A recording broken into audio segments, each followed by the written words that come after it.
Good evening. Thanks for joining us on The Week in Review. I'm Amanda Vinicky. Paris Schutz has the night off.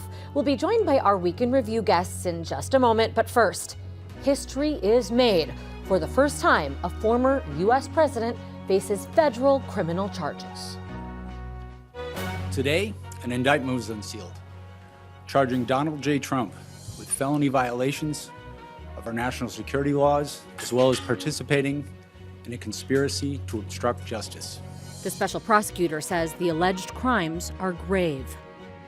We have one set of laws in this country, and they apply to everyone. Trump is steadfast. He is an innocent man, besought by political rivals using spectacular tactics to undermine his campaign to regain the White House. They figure the way they're going to stop us is by using what's called warfare. And that's what it is. This is warfare for the law. And we can't let it happen. We can't let it happen. Our country is going to hell, and they come after Donald Trump, weaponizing the Justice Department, weaponizing the FBI. President Joe Biden isn't biting.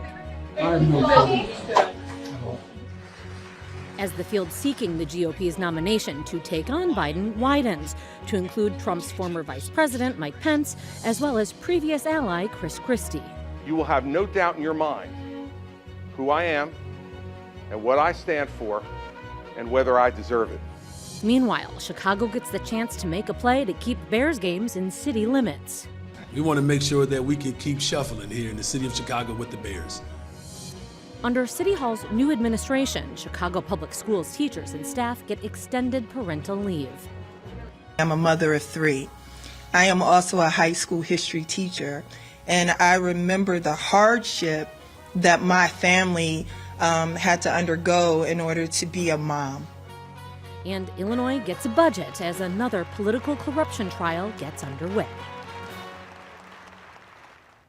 Lots to get to. So without further avail, our Week in Review panel, joining us are Lourdes Duarte of WGN News, A.D. Quigg of the Chicago Tribune, Ray Long, also of the Tribune, and then joining us from Washington, D.C., Lynn Sweet of the Chicago Sun-Times. Lynn, we're going to begin with you in D.C., where I imagine, got to be very interesting. Now, we have Trump, of course, the first president to be indicted on state charges, but this is taking it to a whole other level, far more significant, these federal charges.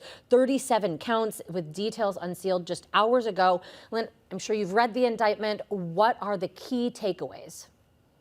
Well, I encourage everybody to read the indictment for themselves. It's attached to the suntimes.com story. It's around other places because it reads spectacularly in describing what happened, how Donald Trump sought to move all these boxes around with classified material in them. I mean, it had every allegation made is backed up by a photograph, by testimony from an attorney, from the man, from other people, or from Trump himself. The indictment lays out a scheme, and it under various titles, the Espionage Act, obstruction of justice. But the high points are that despite the efforts of the National Records and Archives Administration simply to get back boxes that Trump took with him to Mar-a-Lago, and if he had just given him back, he would not be in this trouble today. If he had not tried to hide the boxes, move them around, not tell his attorney where they really were, so the attorneys gave false information to federal authorities, this is a self-inflicted wound. So the highlight is the detail in which the schemes that Trump used to conceal from federal authorities these boxes. That's it. Lynn, do we have any clue after reading it as to his motivation? Of course, the former president, innocent until proven guilty, but as you noted, there's evidence of all these boxes, of these documents. Why did he want them? Well, it's not clear, but and we don't know it, and legally it doesn't matter. His intent has to be established to not turn over the materials. And that is basically through some audio recordings made voluntarily with his own staff, working with people who are writing a book. where he talks about information he has purportedly showing some document to someone and says, gee, it's classified. I can't declassify it anymore. So what he wanted to do with this, I don't know, but if you look at the list of topics in there, it includes information about United States nuclear information with our relations with other countries. So this is very important, substantial stuff we're talking about. And I know President Trump says, among other things, as if to defend himself, that what he did was covered under the Presidential Records Act. He is stating it exactly opposite. The records belong to the United States government, not to any president. Well, let's take a moment to hear more from the special counsel, Jack Smith, about those allegations. The men and women of the United States intelligence community and our armed forces dedicate their lives to protecting our nation and its people. Our laws that protect national defense information are critical to the safety and security of the United States, and they must be enforced. Violations of those laws put our country at risk. AD, let's go to you. Clearly, very serious allegations. Again, as Lynn talked about nuclear codes. What does it say about American democracy that charges have been brought against a president? Promising, I would suppose. I mean, and seeing it laid out in such detail, backed up with all these astonishing photos of boxes piled up on a stage at Mar-a-Lago, in closets at Mar-a-Lago, would hopefully kind of push back on anyone who says this is a witch hunt. This is very clear evidence of what happened and the wrongdoing. And we have, like Lynn mentioned, tapes of Trump that his attorney recorded basically admitting to mishandling this classified information. And yet, Lourdes, you do have many leading Republicans calling this political persecution, election interference, a witch hunt. They're at least saying that in public. Lynn, I'm going to ask you, I bet, in a minute what they say privately. But can you help us theorize? Why is it that so many of Trump's rivals, I mean, we're talking about people that want the Republican nomination, are running against him for it. I'm thinking Nikki Haley, for example, that are standing by him. Why? Yeah, I think it's because they know that Trump has a very solid base, right? And they don't want to upset or anger that base. So they know that if they're going to strike and if they're going to attack him, they need to make sure they read that 49-page indictment, first of all, and know every detail and know what chips they're going to move to make sure that it works in their favor. Lynn, what of that? Are you hearing anything differently in Washington, D.C., perhaps behind closed doors from Republicans? Well, the indictment was just unsealed a few hours ago, and it's Friday, so most people who work in Congress and the Hill are not in town. But here's the point. The people running for president aren't members for Congress, and they just make a calculation. One, they didn't have to do anything until the indictment was unsealed. So depending how you see it, is silence from the people running to defeat Donald Trump in the primary, is it complicity? Is it enabling him? Or do they just keep quiet for now and see how the landscape unfolds? Sometimes, as you know, the best thing to do is to let your rival implode on themselves. Now, given this weekend where Trump does have a rally there, and we'll see if people turn out. His rallies are always well attended. We'll see what he has to say. It is a personal political calculation for the people running for president at this moment now to speak out. Asa Hutchinson, the former governor of Arkansas, already said that Trump should step down, but he is running as someone who is actively critical of Trump and thinks he's not fit to be president. The others have this more delicate line to dance. And here's something to listen for. These candidates are trying to have it both ways. Listen if they address the specifics in the indictment, or if they just talk about, in vague terms, weaponization of the Justice Department and the FBI. If they do that, it's a pivot. They're trying to change the subject and distract from the indictment. Read it yourself. I just encourage everyone to read it yourself, because that's what we're talking about. The parameters of this conversation are within those what, 49 pages in the indictment. There's already so much distrust, Ray, in government, in the judicial system. We have a former President Trump saying not only that he's an innocent man, but also that the nation is going to hell. And he believes that this is all a tactic to keep him from ultimately defeating Biden. What do you make of that defense, and anything more in terms of just what this means about democracy? Right. Well, you know, that's interesting because I dipped into Fox News the night before this went down, and just the idea that it was coming down had their heads spinning. I mean, they had people on there who were saying this is this is going to be the day of infamy that will see the end of democracy. We'll no longer have a republic, etc. But that may be because one they're reason. seeing it as weaponization or a rival trying to put their opponent behind bars. Right, exactly. And they don't have any facts. They're just on full spin control. And it looks like to me that's part of the reason that you might not see as much coming out of the rivals too, because they're waiting for this big wave of pro-Trump material to slow down, at least they need people to absorb. Like Lynn said, you got to read this. I've seen a lot of federal indictments, as have you and everybody else here, and this is very specific. So it's one that you're not going to have a lot of wiggle room in, and it's really got him locked down. We can't forget politically that Trump ran so hard about Hillary Clinton's emails. Right. So there's a bit of a double standard here that there's been a thorough investigation. They've reached their conclusions. The conclusions are very specific. So we can't, on the one hand, talk about Hillary's emails nonstop and then not hold Trump to that same level of accountability. Is there any? Well, I may jump in go ahead. Yes, please, Lynn.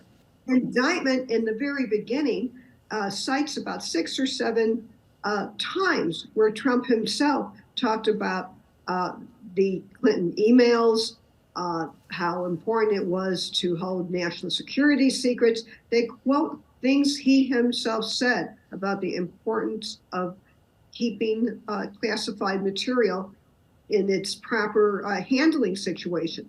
So it's not. That is the story at its beginning, again, which is why I say read the indictment. Can't plead any ignorance, really, in that regard. You know, Lynn, I'm curious, you, of course, does this raise at all the specter of violence? We've talked about how Trump's allies are sticking by him. I heard an interview, I think, on WBEZ with Congressman Quigley, who says that was his first reaction. It wasn't worry about the legal fears. It was what might this portend in terms of allegiance to the former president that could really strike out? Well, we already know that Carrie Lake, the failed Arizona candidate for governor, has tweeted out that she's going to Miami. Other people have also on Twitter have said, we're going to Miami on Tuesday, where Trump will show up in the Miami federal courthouse. So we'll have some indication as to what this kind of physical reaction will be of the Trump loyalists. But keep in mind, given January 6th, security officials in Miami will be prepared, much better prepared, since it's not even hard to see the chatter on social media. Spend 10 minutes there and anyone listening can find this. And again, we'll get more clues from Trump rallies this weekend to see what he advises his loyalists to do or not do. And so much to watch in terms of the judge, a Trump appointee, and also what to make of this playing out in Miami, where Trump might have a more friendly audience and jury pool than D.C. But let's move on to another federal corruption trial, and sticking with allegations of corruption. This is James Weiss, so not a household name as Trump. Right. But certainly connected to them. He is the son-in-law of a former Cook County Democratic boss, that's Joe Barrios, also married to the former assessor's daughter, that is ex-state rep Tony Barrios. Now, Ray, you've been covering this.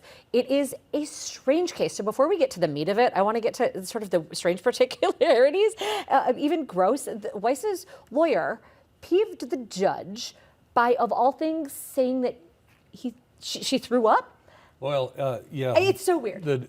The lawyer said, Judge, I need to talk. The he had been in an argument with the judge, and the judge thought they were going off the rails. He said, "You got to be quiet." The attorney thought that, "Hey, we can't even talk to my client." It came back up. They thought they had gone past it, and it came back up on Tuesday, and it just got to the point where the judge said, "Hey, this is beginning to look like my cousin Vinny here." Yeah. So, and I mean, then, there was a cup where he tried to, the attorney tried to show the judge. Were you there for this? He tried to show him the day I wasn't there, thankfully. Oh, okay. But he So you missed referred to it and said it was green bile in the cup. So thank you very much. I mean, it was strange to bring up on the Weekend Review. I don't know that we've talked about it before, but I just can't imagine that in a case, because this is, of course, very serious. The neckwear, of course, was kind of unusual, too. How so? Well, James Weiss is a defendant in a federal trial with serious charges of bribery and fraud facing him, and he's got a tie that has a big Mickey Mouse figure on it, too. Now, I'm not quite sure what that's supposed to mean, but it's not the type of thing you'd expect a defendant to have on if he's going before a judge and a jury. What about a prosecutor, though? Well, a prosecutor, I don't know. Trump might think that's a good idea, but I don't think that it is DeSantis, acceptable. I don't know how he would feel about that. But real quickly here, because Weiss is accused of actually bribing a pair of elected officials, former members of the General Assembly. He says that he was just paying legal consulting fees. So anything that you can share in terms of what the prosecution has provided thus far and how strong their case seems to be? Interestingly, Amanda, what they've got so far is the state rep, Louis Arroyo, who has already gone to prison on this for almost 5 years, was paid by Weiss to try to push through what are called sweepstakes games, sweepstakes machines. Like video games, but not quite. Yes, right. And so then Arroyo was going just all out in the legislature, running across to a state senator named Terry Link, who has pleaded guilty to tax evasion and was on the trial because he had worn a wire in hopes of lowering his case or lowering the punishment in his case. He wore a wire on Arroyo, and Arroyo was talking about how he could get money sent to Link too. So they've got, the idea here is that Weiss has allegedly pumped in bribe money toward them. They say it's consulting fees, it's all legit. And more to that trial has been on hold the latter part of this week. Now, politics ain't beanbag, but sometimes it is football. So with the Bears saying Arlington Heights is no longer the team's singular focus, Mayor Johnson and the Bears CEO Kevin Warren, they actually talked on Wednesday. Now, Lourdes, is there reason to believe that the city could put together an attractive enough offer to keep the Bears? I think a lot of people are hoping that's the case, but we'll see. I know that Mayor Johnson obviously has a lot of balls in the air right now, I guess, if you want to play that. Like that. And see, what can he really do? Because he, campaigned on this idea that he wants to bring in better social services for individuals, focus on education, mental health. So the question becomes, can you do all of those things while also maintaining the Bears here in the Chicago area? To that end, AD, is it a win if Johnson prioritizes the Bears? They are the Bears. Even if they're not great, people love them. Or does it hurt him politically to make the Bears a priority, given what Lourdes just described? It depends on what exactly is in the proposal, because all the things that he wants to do cost a lot of money, and he has a lot of pressing issues right at the front of his desk. He's got this asylum issue, he's got a budget to pass, he has a new superintendent to choose, and we have hundreds of millions of dollars of debt left on Soldier Field already. So we know that the Bears want subsidies. We also know that the Bears want a lot of space, and Soldier Field doesn't offer that, and there aren't a lot of sites in the city of Chicago that offer the kind of space they want to get enough revenue to keep the team going for a very long time. Arlington offers more than 300 acres. There are sites in Chicago that are big but would take a lot of remediation. The upside to Johnson is I don't think if he does lose the team, I don't think he'll be held responsible. If he manages to keep them, it'll be a win.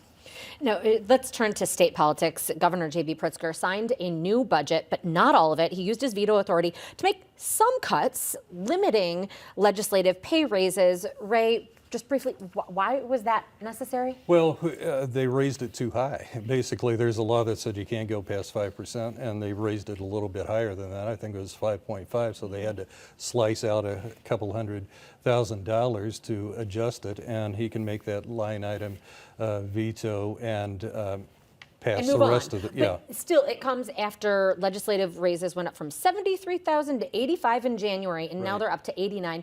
Is there any political fallout for Pritzker for signing those raises? That's fairly significant. They're doing it so quickly down there, and they don't have a whole lot of blowback because there aren't a whole lot of Republicans out there to wave flags and yell and scream. They've got super majorities here in both houses, and they can do just about anything they want. And Governor Pritzker also signing a law. It limits where cases can be filed for constitutional questions. So now only in Cook County and in Sangamon counties. Why is that? Both sides are saying venue shopping. There was some venue shopping, especially during COVID. We all know Tom DeVore, the failed Republican Attorney General candidate, filed a lot of cases around the state, county by county, to try to fight back against the governor's COVID mitigations. But this also showed up in the assault weapons ban, reforms to cash bail, and it caused a ton of confusion. I remember at the Tribune trying to report on this. It'd be an appeal here, denial there. We don't know where it's moving. We don't know what this means for the effect of the law. And the Attorney General's office said this is basically gumming up the works and costing us a lot of resources to move things around. So it makes sense when you're challenging a statewide law to have it in the two places where statewide courts are active in Cook and Sangamon. Now, Lourdes, I want to turn to you. WGN this week had a story that was about letters and books soaked in chemicals at the Cook County Jail. This is another one, not as strange as, I suppose, vomit in a cup in court, but also pretty strange. Anything can happen, right? Why is this a problem? No, this is a series of stories that we've been doing on what's been happening at the jail. And so apparently they've got a problem on their hands where inmates are now, the mail that they receive is being soaked or sprayed with chemicals that they then get inside the jail. They smoke and overdose, and in fact, overdose incidents have gone up 154% at the Cook County Jail. So they're trying to figure out, okay, how do we manage this so that, we don't end up with an even bigger problem? And then what they're also finding out is that these letters, I guess, because they soak books, letters, magazines, whatever it may be, that oftentimes they're taking a single page, so something like this, they cut it up into strips, and a single page sprayed with roach chemicals or whatever it is will get them $1,000. So they're making money while they're inside locked up. Wow, but dangerous. Okay. Let's go to Mayor Johnson, AD, extending parental leave for CPS employees to 12 weeks. That's the same as other city employees get. But Mayor Lightfoot had said, no, this should be part of contract negotiations. So was she right, or is this a sign of a give to the CTU? Mayor Johnson was emphatic that this was not a give, and so was Union President Stacey Davis Gates, who said, this is about working mothers being able to care for their children, and having the right to have that 12 weeks is not a bargainable. It shouldn't be subject to bargaining. This should be a policy. This should be a right. It should be 101. But this was notable for a few reasons. First of all, because of how much the Mayor Lightfoot pushed against it, but also to have another appearance where it was the Mayor of Chicago, CPS CEO Pedro Martinez, and CTU leadership all saying, hooray, we're pulling this off together. It was really notable to see because it was so contentious during Lightfoot's administration. Every month it felt like we had a new conflict with the CTU. And this will be kind of the first of what will be many tests of Mayor Johnson's allegiance to the CTU. He's a longtime organizer. He campaigned on a lot of the platform that CTU had been organizing for a long time. So we'll see if this kind of happy family continues. One big happy family. I wonder how the general public sees it, right? If they see it as a give or if they see it as like, okay, I can understand this builds on families and it makes life and family life better for many of the workers. So we'll see. Now, Lynn, I want to head back to you. Not sure how much you're going to be able to weigh in on this, but I know you play softball. So I'm hoping that you've been paying attention to what goes on with the Chicago Sky. Chicago's WNBA team has significant new investors. 30 seconds. Can you tell us who some of them are and why that may be a big deal? Well, one of the lead investors is Laura Ricketts, who is one of the Ricketts siblings who co-own the Chicago Cubs. And there are many sports franchises where the owners are all female. The WNBA team in Chicago is a very big deal, and this is a coming of age of the ownership in a sense. And it spreading is a out all milestone. that. Lynn, I'm sorry, I've got to cut you off because we are out of time. It's the buzzer beater. What can I say? So thank you for ending there. And to all of our guests, Lourdes Duarte, A.D. Quigg, Ray Long, and of course that was Lynn Sweet from Washington, D.C. That is our show for this Friday night. Don't forget, you can get Chicago Tonight and the Week in Review streamed on Facebook, YouTube, and on our website, WTTW.com/news. Join us at 10 tonight for Chicago Tonight Black Voices. And now for the Week in Review, I'm Amanda Vinicky. Thank you for watching. Stay healthy and safe, and have a great night and enjoy this beautiful weekend. I want to talk about something because I'm a wannabe foodie, and this was a place, Wazwan in Wicker Park, I've been to. It was a semifinalist for a Beard Award, but anybody here, have you been to the big winners? Virtue. Yes. I have not, unfortunately. We need Virtue to go. and Kasama. I'm in. Together, Let's all of do us. it. We need to go. Anybody, can you help us with the reservation? Yeah, somebody, call. So you haven't, anybody? No. Thank you so much, to be a Lynn. foodie. You're invited as well to our dinner Yes. plans. Whenever we make them, we can get This is the a good reservation. table. We could do this sometime Yeah. during a show. Yes, Bring it we can bring in virtue. some samples, perhaps. Closed captioning is made possible by Robert A. Clifford and Clifford Law Offices, a proud sponsor of diversity, equity, and inclusion-focused free continuing legal education for lawyers throughout the region.